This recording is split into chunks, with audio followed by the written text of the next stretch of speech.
આજરોજ પાવાગઢ ખાતે એક દુઃખદ ઘટના બની છે, ગોઝારી ઘટના બની છે, જેમાં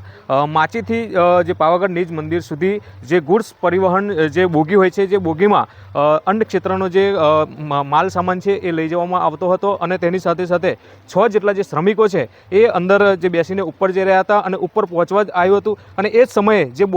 જે રોપવે છે તેનો જે તાર તૂટી જતા જે બોગી છે એ પાછા રિટર્ન બેક થઈ હતી અને બેક થવાને કારણે જે ટાવર સાથે અથડાઈ હતી અને ટાવર સાથે અથડાણી સાથે જ એ નીચે પડી જતા જે તમામ જે માલ સામાન છે એ વેરવિખેર થઈ ગયો હતો અને 6 લોકોના જે મોત થઈ ગયા હતા। ત્યારબાદ તમામ જે હાલોલના ધારાસભ્ય જયદ્રથસિંહ પરમાર સાથે જિલ્લા વહીવટીતંત્ર છે એ ઘટના સ્થળે પહોંચ્યું હતું અને તમામની જે 6 લોકોના જે મોત નિપજ્યા હતા એ તમામ લોકોના જે ડેડ બોડી છે હાલોલ રેફરલ હોસ્પિટલ ખાતે ખસેડવામાં આવી હતી। Bhavin Parmar, news room, Panchmahal. આજરોજ મટીરિયલ રોપવે દ્વારા જે દુઃખદ ઘટના મળી છે એ ખૂબ જ દુઃખદ છે। એ જાણીને ખૂબ જ દુઃખ થયું છે મંદિર ટ્રસ્ટને, પરંતુ